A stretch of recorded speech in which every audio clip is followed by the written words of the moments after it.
First ever factory outlet Mukunda jewelleries KBHP Somajiguda Suchitra Hanamkonda Kothapet Chandanagar Khammam.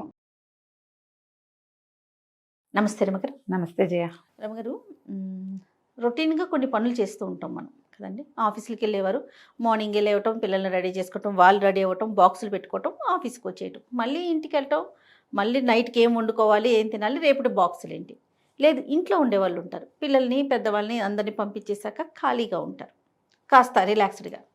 ఆ time ఒక్కొక్కసారి ఏమనిపిస్తుంది అంటే, బాగా ఖాళీగా ఉంటున్నా, నేను ఏదైనా ఒకటి చేస్తే బాగుండు అనే ఒక ఆలోచన వస్తుంది.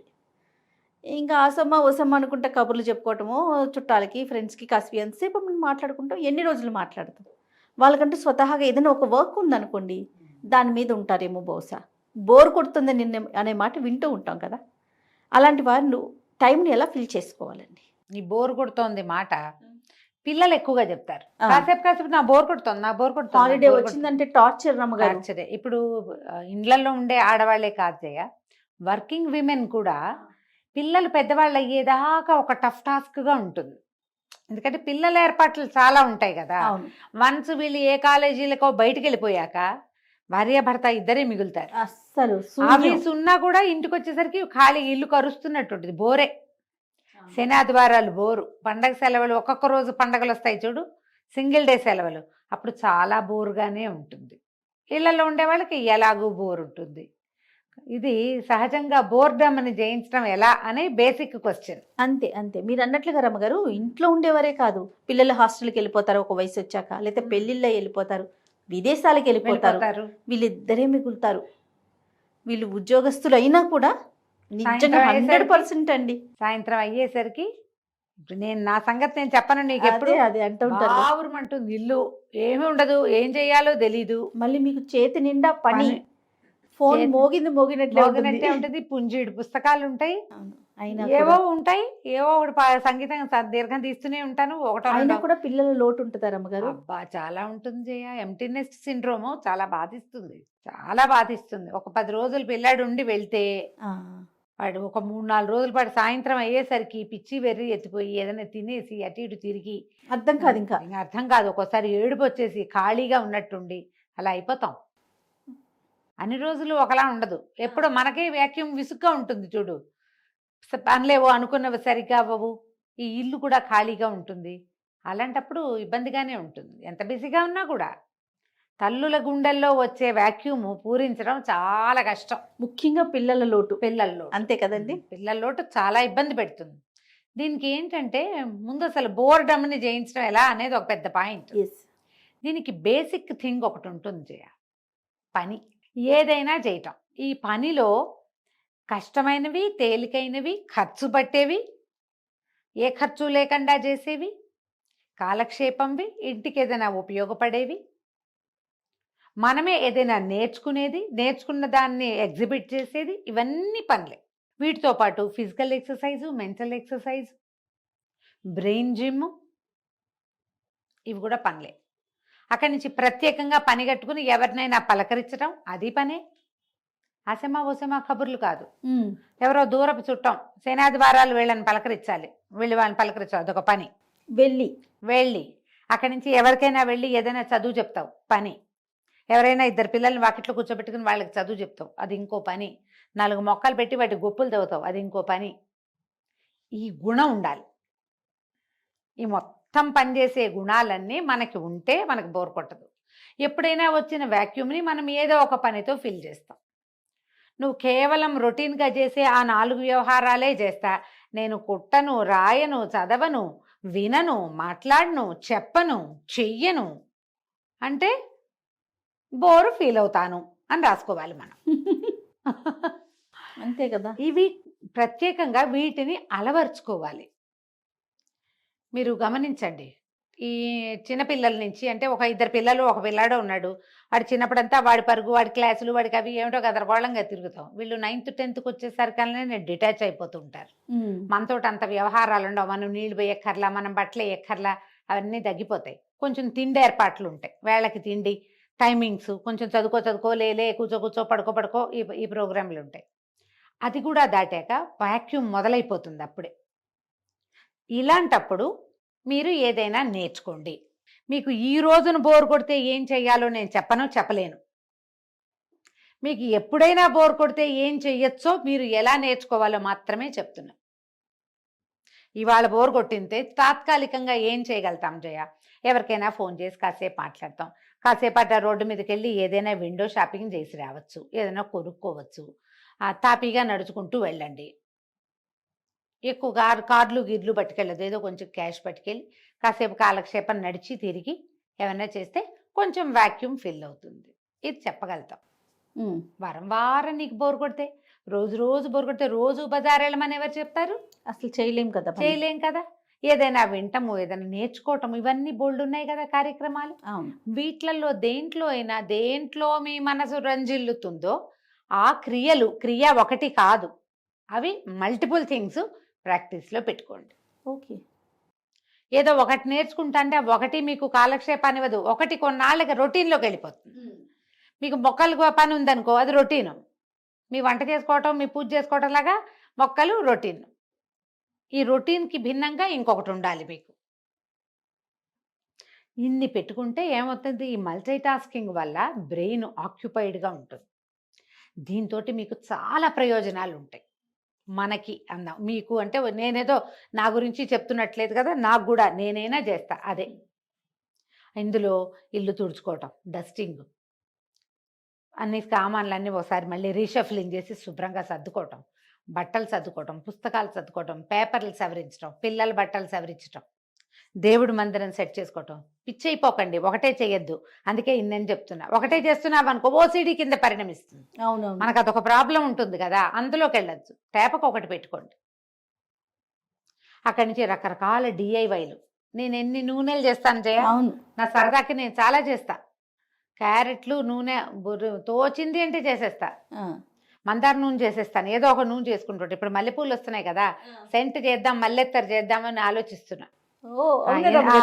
నిన్న మొన్న మా పెరట్లో చిట్టి పువ్వులు 1-2 పూస్తున్నాయి. ఇవాళ మా కింద జ్ఞానశ్రీ ఇన్ని పువ్వులు పట్టుకొచ్చింది. పువ్వులు కట్టి దేవుడి దగ్గర పెట్టాక వంట చేస్తున్న చేతులు అదే వాసన వస్తున్నాయి జయ. మల్లెపూల వాసన వదల్లా అసలు. అనిపించింది మల్లెత్తరు చేసుకుంటే ఎలా ఉంటుంది. నేను రోజు వాటర్ అవి చేసుకుంటాను. అవును అవును రమ్మగారు, మీరు ఇది మాట అంటే గుర్తొచ్చింది. మీరు ఒకసారి క్యారెట్ తో కొబ్బరి నూనె ఫేస్ ఆయిల్ చేశారు, గుర్తుందా? అది ఇప్పుడు ఎంత ట్రెండింగ్ లో ఉందో తెలుసా రమ్మగారు? మీరు ఎప్పుడు అనగా చేశారు? దాదాపు 2.5 సంవత్సరాలు అవుతోంది కదా. మనం యాక్చువల్ గా క్యారెట్ ఆయిల్ 3 ఏళ్ల క్రితం చెప్పాం, 2 ఏళ్ల క్రితం చేశారు కదా. ఇప్పుడు ట్రెండింగ్ ఖుష్బూ గారు వాడారట. అది ఆవిడ ఒక ఇన్స్టాలో పోస్ట్ పెట్టారు. మన వాళ్ళేమో ఖుష్బూ ఆయిల్ నేను ఇన్స్టాలో చూస్తా ఉన్నా. నేను మొన్న మన పిల్లలకి చెప్పాను, రమ్మగారు ఎప్పుడో చేసాం కదా మనము, మళ్ళీ ఇంకొకసారి మన వాళ్ళు జాగ్రత్తగా ఖుష్బూ వాడిన ఆయిల్ అని రాసి పెట్టారు. అదే మళ్ళీ పోస్ట్ చేశారు. అదే అసలు చెప్తాను. దానికి వచ్చిన కామెంట్లు చూసి నాకు నవ్వొచ్చింది. ఖుష్బూకి మీరైతే, ఖుష్బూకి నేను ఎందుకు ఇస్తాను, నాది నేను చేశాను. మీరు ఎప్పుడూ చేసాం మనం, పాతది వీడియో. వీళ్ళతో వాళ్ళకి తెలియదు కదా, వెళ్ళలేదు కానీ. బట్ ఆయిల్ ట్రెండింగ్ లో ఉంది, మళ్ళీ పోస్ట్ చేయండి అని చెప్పాను. ఆయిల్ వీడియో చూసి ఓర్ని భలే వేశారే అని అనుకుని నా ప్రతి నా ఖుష్బూ గారి వ్యవహారం నాకు తెలీదు. నేను ఆవిడని ఎప్పుడు ఫాలో అవ్వలేదు. నేను ఆ వీడియో మెసేజ్లు చూసి అనుకున్నాను, ఓర్ నాయన ఎప్పుడో చేసాము, ఇది చేశారు. అవును, నేను అదే అనుకున్నాను. లేటెస్ట్ కాదు, కిచెన్ స్టార్ట్ చేసిన మొదటి సంవత్సరం చేసాం. అవును. ఇప్పుడు ఏంటి అత్తరు చేయబోతున్నారా? అత్తరు చేయబోతున్నా, చేసుకోవాలి, మళ్ళీ అత్తరు చేద్దామని అనుకుంటున్నా. ప్రాసెస్ తెలుసా రమ్మగారు? నేర్చుకున్నారా? తెలుసు, అడగమచ్చా, చెప్పమని అడగద్దు, నేను చెప్పను. ఇప్పుడు మనకు ఒక వీడియో చేస్తారా? కష్టం, టైం పడుతుంది. అది డేస్ వైజ్గా తాపీగా చేయాలి, టైం పడుతుంది. నిదానంగా చేసుకుంటే, మన పెరట్లో పువ్వులు ఉన్నాయనుకో, కాసిన పూలతో రోజు కొద్దిగా అట్లా తీసి పక్కకు పెట్టుకుంటే ఒక 10 రోజులకి ఆ పువ్వులు అయ్యే లోపల అన్నాలకంతా తయారవుతుంది. వాసన బాగుంటుంది, ఏదైనా చేద్దాం అనిపిస్తుంది. మీరు ఏదైనా ఇలాంటిది పెట్టుకోండి, దాంట్లో మీరు ఎన్ని రకాలు నేర్చుకోవచ్చు. ఇవాళ ఎంత మనకు అందుబాటులో ఉన్నాయి కదా. పైగా ఈ డిఐవైలు అన్నీ కూడా మీకు ప్లస్ అవుతాయి. మీరు దాన్ని వ్యాపారంగా మలుచుకోవచ్చు, దాన్ని బిజినెస్ చేసుకోవచ్చు, ఎన్ని రకాలు చేయొచ్చో. మీరు ఆలోచించండి, యూట్యూబర్లు ఎంతమందో, మామూలుగా యూట్యూబ్లో వీడియోలు స్టార్ట్ చేసి బిజినెస్లోకి దిగిన వాళ్ళని ఎంతమందిని చూస్తున్నాం. సక్సెస్ఫుల్ బిజినెస్ విమెన్గా ఉన్నారు. అంత పెద్దది కాబట్టి కొంచెం చిన్నది చేసుకుందాము, మన ఇంటి ఖర్చులు గడిచిపోయినా మనకు చాలుగా, శుభ్రంగా. మీకు బోర్ ఎక్కడుంది అప్పుడు? టైం చాలదు, టైం సరిపోదు. ఈ బోర్డమ్మని జయించడానికి మీరు ఏదైనా పెట్టుకోండి, ఎనీథింగ్. ఏదైనా చెయ్యటం అనేది మాత్రం లోపల ఉండాలి. కూర్చుని నన్ను ఎవరైనా రంజింపజేయాలని పొరపాటును కూడా అనుకోకండమ్మా. అవన్నీ ఆ బరువులు మీ నడువుల్లోకి పొట్టలోకి వస్తాయి. లావెక్కిపోతారు మనుషులు. దానివల్ల ఆరోగ్యం ఉండదు. మీరు ఇలా యాక్టివ్గా ఉంటే మనకేంటంటే ఈ మధ్యకాలంలో అందరూ డిమెన్షియా, అల్జైమర్స్ వాటి బారిన పడుతున్నారు. అవును. ఈ సమస్యలు రాకుండా ఉంటాయి. మొనాటని ఎప్పుడు ఒకేలా ఉండటము, ఏ కొత్తదనము లేకపోవటము, ఒంటరితనము, మాట్లాడడానికి మనుషులు లేకపోవటము, ఎవరు లేరో నాకు అన్న దిగులు, ఈ ఎంటీనెస్ట్ సిండ్రోము, ఇవన్నీ కలిసి మిమ్మల్ని పిచ్చి వైపుకి లాక్కెళ్తాయి. పిచ్చి అయిపోం, ఆ దారికి వెళ్తాం. వెళ్ళిపోతాం. సుఖమేది, సంతోషమేది. అంతే. ఉన్నన్నాళ్ళు మనం హ్యాపీగా ఉండాలి. పిల్లలు మనతో ఉన్నా హ్యాపీగా ఉండాలి, పిల్లలు లేకపోయినా హ్యాపీగా ఉండాలి. అసలు మనతో మనం హ్యాపీగా ఉండడం ఎలా అనేది ప్రాక్టీస్ చేయండి. దానికి మీరు ఏం నేర్చుకున్నా, ఏం చేసినా మంచిదే. ఓకే. కానీ చెయ్యడం అనేది మాత్రం మానద్దు. మీరు ఏదైనా చేస్తూ ఉంటే అంతగా బాధించదు, బోరు. అప్పుడప్పుడు కాస్త ఇబ్బందిగా ఉంటుంది. అలాంటప్పుడు ఏముంది, గాల్లోకి నడుచుకుంటూ వెళ్ళిపోండి, బయటికి వెళ్ళండి, ఓ గుడిలోకి వెళ్ళరండి. రోజు అదే పనిగా గుడి పిచ్చే పెట్టుకోవద్దు. కొన్నిసార్లు గుడికి వెళ్ళండి, ఓసారి బజార్ వెళ్ళండి, ఫ్లవర్ మార్కెట్కి వెళ్ళండి. దూరం బేగం బజార్, మనకైతే బేగం బజార్లు అవి ఉన్నాయి, ఎంత కాలక్షేపం అయిపోతుందో. ఇది వరకు అయితే నేను మాల్స్కి వెళ్ళేదాన్ని జయ, ఇప్పుడు మా బయటికి వెళ్ళే పరిస్థితి పోయింది. కానీ నేను దాన్ని కోల్పోయా. ఎక్కడికైనా వెళ్తే అసలు నన్ను గుళ్ళోకి వెళ్తే దేవుణ్ణి కూడా సరాసరి చూడనివ్వటల్లా, అదో పెద్ద సమస్యగా ఉంటుంది. అందుకని నేను ఇవన్నీ పోగొట్టుకున్నాను. కొత్త ఊరు, ఏదైనా ఊరు వెళ్తే మాత్రం నేను అసలు రూమ్లో పడుకోవడం ఇష్టమే ఉండదు జయ. నాకు తిరగాలనిపిస్తుంది. పిచ్చిగా తిరుగుతాం మేము, అటు ఇటు బాగా తిరిగేసి కాళ్ళు పీక్కొచ్చేదాకా తిరిగి అప్పుడు వెళ్ళి పడుకున్నాం. ఇక్కడ అవకాశం లేదు కాబట్టి మీరు ఇది ప్రాక్టీస్ చేస్తే బోరు అస్సలు ఉండదు. అదంటే ఏమిటి అని అడుగుతారు మీరు. నిన్న మొన్న అనుకుంటాను, నేను కీర్తి లంచ్కి వెళ్తున్నాం రమ్మగారు అని చెప్పాను. టెర్రస్ గార్డెనర్ రాజకుమారి గారి ఇల్లు ఒకటి నేను చేసి వచ్చాను, ఇక్కడ మన శ్రీనగర్ కాలనీలో. ఆవిడే ఇన్వైట్ చేశారు మమ్మల్ని, తర్వాత మన TV5 కళ్యాణి గారిని, వీళ్ళంతా గార్డెనర్ ఫ్రెండ్స్ అనమాట. టెర్రస్ గార్డెన్ చేసేవాళ్ళు ఒక గ్రూప్ పెట్టుకున్నారు. ఇట్లా మమ్మల్ని కూడా ఇన్వైట్ చేస్తే వెళ్ళాం. అంతా మీ ఏజ్, ఒక 5 ఏళ్ళు అటు ఇటుగా, పెద్దవారు కానీ చిన్నవారు కానీ. ఒక్కరు కూడా ఖాళీగా లేరు రమ్మగారు. టెర్రస్ గార్డెన్ రన్ చేసుకుంటున్నారు కొంతమంది, అట్లా కాలక్షేపం. పికిల్స్ పట్టుకుంటున్నారు, రియల్ ఎస్టేట్ బిజినెస్ చేస్తున్నారు, తర్వాత పర్ల్స్ కానీ ఆర్నమెంట్స్ సేల్ కానీ, ఇలాంటి అంటే ఒక 4-5గురితో మాట్లాడా, 4-5 కూడా ఇట్లాగే పిల్లలు చదువులు అయిపోయి సెటిల్ అయిపోయిన పిల్లలు. వాళ్ళు మాత్రం ఎవ్వరు ఖాళీగా లేరండి.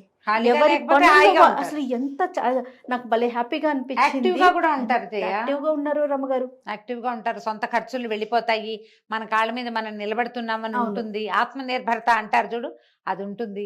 హ్యాపీగా ఉంటారు, బ్లిస్ఫుల్గా, నలుగురితోటి మాట్లాడతాము, హ్యూమన్ రిలేషన్స్ బాగుంటాయి. చక్కగా కావాలనుకున్నప్పుడు ఇట్లా గుంపు అంతా కలుస్తున్నారు, ఏదో లంచ్ డిన్నర్ అరేంజ్ చేసుకుంటున్నారు, కష్ట సుఖాలు మాట్లాడుకుంటున్నారు. చాలా హ్యాపీగా అనిపించింది వాళ్ళని చూసినప్పుడు. అట్లా టైం చూడండి ఎట్లా స్పెండ్ చేస్తున్నారు అనేది. మరి మనం యువతరులలో చూసి నేర్చుకోవాల్సింది అదే కదా. అంతే కదా.